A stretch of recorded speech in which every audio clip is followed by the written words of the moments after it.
اعوذ باللہ من الشیطان الرجیم بسم اللہ الرحمن الرحیم۔ دنیا کی تاریخ میں اللہ تبارک و تعالی نے صرف دو قومیں ایسی پیدا فرمائی ہیں جو دنیا کی سب سے طاقتور اور سب سے لمبے قد والی قومیں تھیں۔ ان جیسی قومیں اللہ تبارک و تعالی نے دوبارہ پیدا ہی نہیں کی۔ ان کی طاقت کا کوئی مقابلہ نہیں کر سکتا تھا اور ان کے قد اونچے اونچے پہاڑوں کی طرح تھے۔ ان دو قوموں میں سب سے پہلی جو قوم اللہ تبارک و تعالی نے پیدا فرمائی اس کو قوم عاد کہا جاتا ہے، اور دوسری قوم جو اس قوم کے 100 سال بعد وجود میں آئی اس کو قوم سمود کہا جاتا ہے۔ قوم سمود قوم عاد کی نسل میں سے تھی۔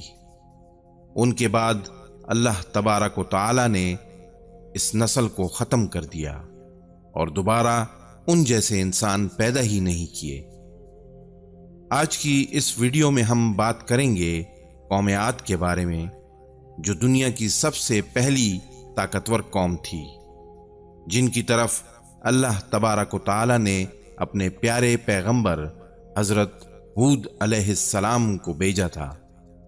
یہ قوم دنیا کے دو مشہور سمندروں یعنی بحر عرب اور بحر احمر کے درمیان صحرائے احقاف کے اندر آباد تھی، اور تاریخ کے حوالوں میں الاحقاف کو ہی قوم عاد کا مسکن بتایا گیا ہے۔ احقاف کا یہ علاقہ کبھی بہت شان و شوکت والا اور سرسبز و شاداب ہوا کرتا تھا، لیکن آج کے دور میں یہ ایسا صحرا بن چکا ہے کہ بڑے بڑے نامور وہاں پر قدم رکھنے سے ڈرتے ہیں۔ احقاف کے صحرا کی یہ وادی اس قدر وحشت ناک ہے کہ اس کے اندر قدم رکھنا خودکشی کرنے کے مترادف ہے۔ جس صحرا کے اندر قوم عاد آباد تھی، اس صحرا کے اندر آج خشک ریت کے بلند و بالا ٹیلے ہیں۔ اگر کوئی چیز اس میں گر جائے تو وہ لمحوں کے اندر غرق ہو جاتی ہیں۔ بے شک احقاف کا یہ صحرا اللہ تبارک و تعالی کے دردناک عذاب کی ایک بہت بڑی نشانی ہے۔ کسی زمانے میں یہ علاقہ سرسبز و شاداب ہوا کرتا تھا۔ یہاں پر باغات، ٹھنڈے پانی کے چشمے، آبشاریں اور بلند و بالا عمارتیں ہوا کرتی تھیں اور خوبصورت محلات ہوا کرتے تھے۔ اس علاقے میں اس وقت کی دنیا کے سب سے سپر پاور قوم یعنی قوم عاد آباد تھی۔ یہ لوگ انتہائی طاقتور اور مالدار لوگ تھے۔ یہ قوم اتنی طاقتور تھی کہ بڑے بڑے پہاڑوں کو تراش کر ان کے اندر اپنے محلات اور گھر بنایا کرتے تھے۔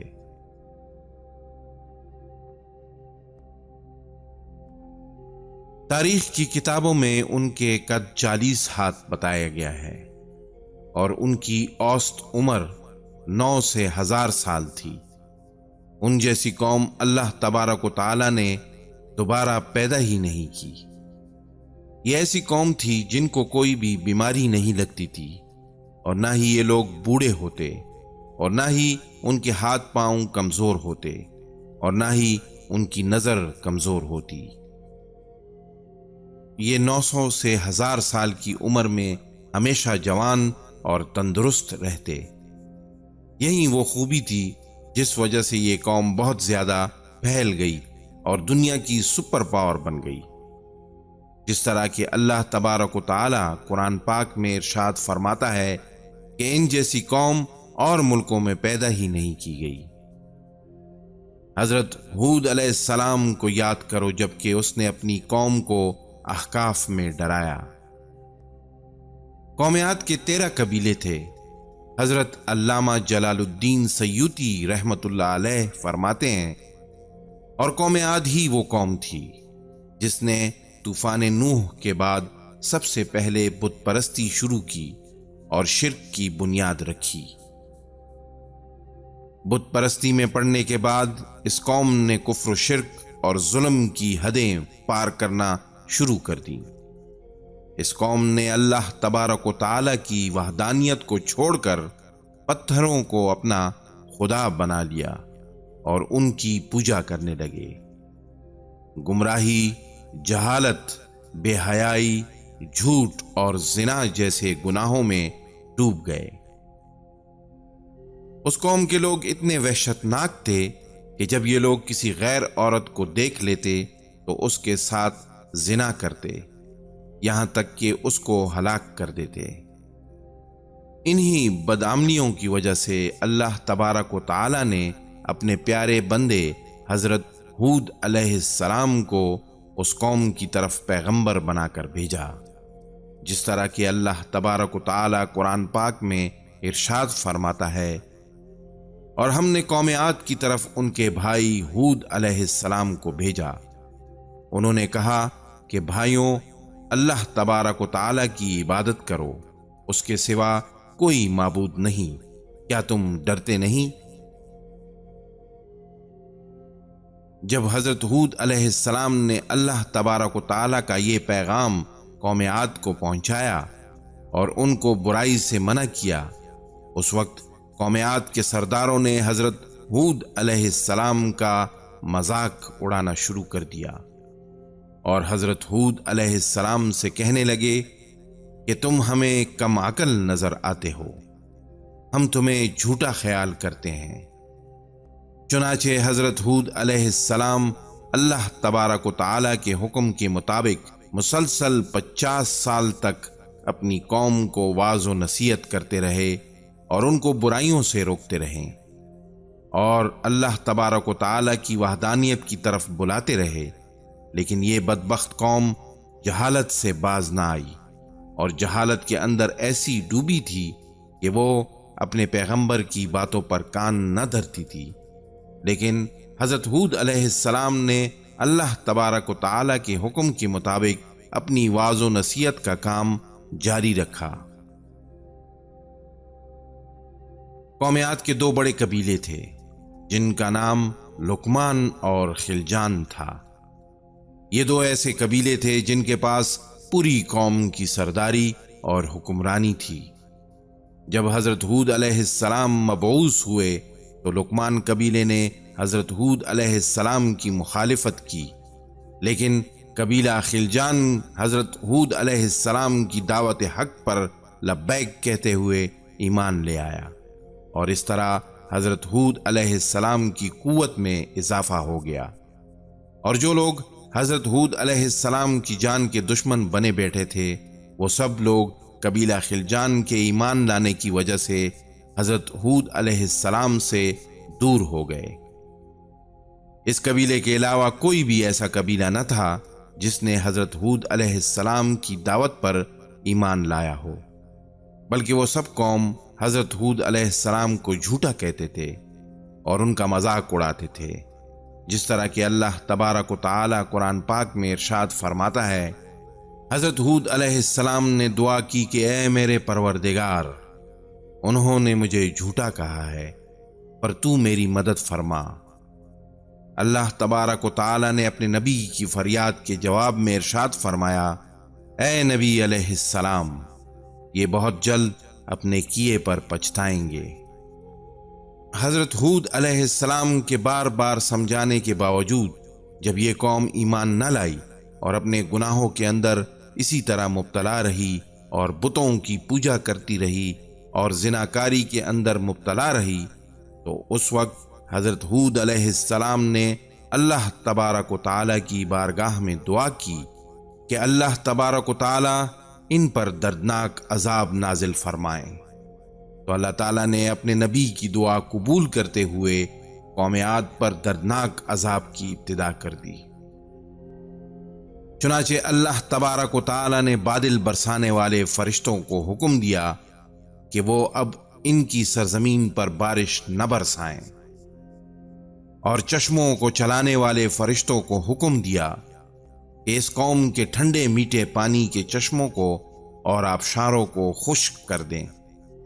چنانچہ اللہ تبارک و تعالیٰ کے حکم پر عمل کرتے ہوئے دیکھتے ہی دیکھتے ان کے سرسبز و شاداب کھیت کلیان سوکھنے لگے اور ان کے مویشی مرنے لگے، یہاں تک کہ لوگ پانی کو ترسنے لگے۔ جس قوم کے پاس اللہ تبارک و تعالیٰ کی رحمت سے کثیر تعداد میں پھل اور اناج ہوتا تھا، اب وہ قوم اناج کے لیے ترسنے لگے۔ اس طرح پوری قوم خشک سالی کا شکار ہو گئی اور بدحال اور پریشان ہو گئی۔ اللہ تبارک و تعالیٰ کے اس عذاب کا سلسلہ مسلسل 3 سال تک جاری رہا۔ حضرت ہود علیہ السلام سے اپنی قوم کی یہ پریشانی ہرگز نہ دیکھی جاتی تھی۔ اس وقت حضرت ہود علیہ السلام بہت افسردہ اور پریشان رہنے لگے۔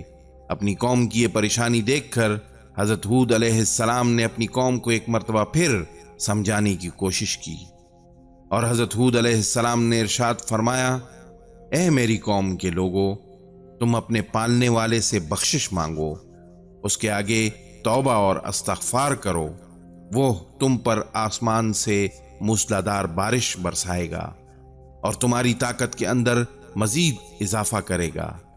اب بھی وقت ہے، اللہ تبارک و تعالیٰ کی وحدانیت پر ایمان لے آؤ، وہ اس عذاب سے تمہیں نجات عطا فرما دے گا۔ اللہ تبارک و تعالیٰ کے اس عذاب کو دیکھنے کے باوجود بھی وہ قوم حضرت ہود علیہ السلام پر ایمان نہ لائی، اور وہ حضرت ہود علیہ السلام سے کہنے لگے کہ تم ہمارے پاس کون سی دلیل لائے ہو، اور ہم صرف تمہارے کہنے پر اپنے معبودوں کو نہیں چھوڑیں گے اور نہ ہی تم پر ایمان لائیں گے، بلکہ ہم تو یہ سمجھتے ہیں کہ ہمارے معبودوں میں سے کسی معبود نے تمہیں دیوانہ کر دیا ہے اور تمہاری عقل خراب کر دی ہے۔ چنانچہ ادھر حضرت ہود علیہ السلام اپنی قوم کو بار بار اللہ تبارک و تعالیٰ کی وحدانیت کی طرف بلاتے تھے، اور یہ قوم بار بار حضرت ہود علیہ السلام کا مذاق اڑاتی اور ان کو پاگل کہتی، اور ادھر اللہ تبارک و تعالیٰ کے دردناک عذاب نے خوشحالی کی وجہ سے قوم عاد کی حالت بدتر کر دی تھی۔ چنانچہ اس قوم کے سرداروں اور دانشوروں نے اس عذاب سے نجات پانے کے لیے مختلف تدابیر پر غور کرنا شروع کر دیا۔ پہلی قوموں کے اندر یہ بات مشہور تھی کہ جب بھی کسی قوم پر کوئی مشکل وقت آتا تو وہ بیت اللہ شریف کی طرف رخ کرتے اور وہاں جا کر دعا کرتے، جس کی وجہ سے ان پر آنے والی مصیبت ٹل جاتی۔ چنانچہ قوم عاد کے سرداروں نے یہ فیصلہ کیا کہ بیت اللہ کی طرف جایا جائے۔ چنانچہ اس قوم کے بڑے سرداروں کی مشاورت کی وجہ سے 70 افراد پر مشتمل ایک وفد حجاز مقدس کی طرف روانہ ہو گیا۔ مکہ مکرمہ میں اس وقت قوم عمالیق کی حکومت تھی اور ان کا سردار معاویہ بن بکر تھا، اور معاویہ کی والدہ قوم عاد سے تعلق رکھتی تھی۔ ویسے بھی معاویہ بن بکر قوم عاد کی شان و شوکت سے بڑا مرعوب تھا، چنانچہ اس نے وفد کی بڑی خاطر مدارت کی اور اسے بڑے عزت و احترام سے اپنے یہاں ٹھہرایا۔ حضرت امام طبری رحمت اللہ علیہ فرماتے ہیں کہ تقریباً 1 ماہ کی مدت تک وہ وفد اپنے مقصد سے غافل رہا اور رقص و سرور کی محفلوں میں مشغول رہا۔ اس دوران یہ لوگ بھول گئے کہ ان کے پیچھے رہنے والی قوم کا کیا حال ہوا ہوگا اور وہ کس حال میں ہوں گے۔ پھر ایک دن سردار معاویہ بن بکر نے اپنی بیوی کے ذریعے اور گانا گانے والیوں کے ذریعے اشعار میں ان کو یاد دلایا کہ وہ کس مقصد کے لیے یہاں پر آئے ہیں، اور وہ اپنے مقصد کو بھول کر بیٹھے ہوئے ہیں۔ ان کے یاد دلانے پر جب اس وفد کو ہوش آیا تو وہ فوراً بیت اللہ کی طرف پہنچے اور رو رو کر اللہ تبارک و تعالیٰ کی بارگاہ میں دعا کرنے لگے۔ ابھی یہ وفد دعا کے اندر مصروف تھا کہ ایک دم سے کالے بادل چھا گئے اور قوم عاد کے لوگ خوش ہو گئے کہ ہماری دعا قبول ہو گئی اور بارش ہونے والی ہے۔ چنانچہ انہوں نے تیاری کی اور واپس اپنے علاقے کی طرف روانہ ہو گئے۔ جیسے جیسے یہ وفد اپنے علاقے کی طرف بڑھتا جاتا ویسے ہی بادل ان کے پیچھے پیچھے اس علاقے کی طرف بڑھتا جاتا۔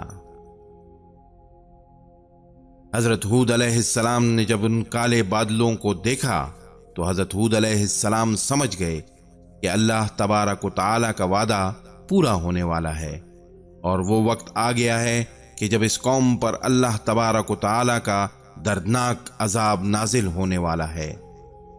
لہذا اس بادل کو دیکھ کر ایک بار پھر حضرت ہود علیہ السلام نے اپنی قوم کو سمجھانے کی کوشش کی کہ اب بھی وقت ہے، اللہ تبارک و تعالی کی وحدانیت پر ایمان لے آؤ، ورنہ تم پر اللہ تبارک و تعالی کا دردناک عذاب نازل ہونے والا ہے۔ حضرت ہود علیہ السلام نے اپنی قوم سے کہا کہ یہ بادل نہیں بلکہ اللہ تبارک و تعالی کی طرف سے بھیجا ہوا عذاب ہے، جس عذاب کو طلب کرنے میں تم جلدی کر رہے تھے۔ یہ ہوا کا طوفان ہے جس میں دردناک عذاب چلا آ رہا ہے، جو اپنے رب کے حکم سے ہر چیز کو تباہ کر ڈالے گا۔ چنانچہ حضرت ہود علیہ السلام کی یہ بات سننے کے باوجود اور اس دردناک بادلوں کو دیکھنے کے باوجود بھی وہ قوم حضرت ہود علیہ السلام کی بات پر ایمان نہ لائی اور اسی طرح اپنی نافرمانی پر ڈٹی رہی۔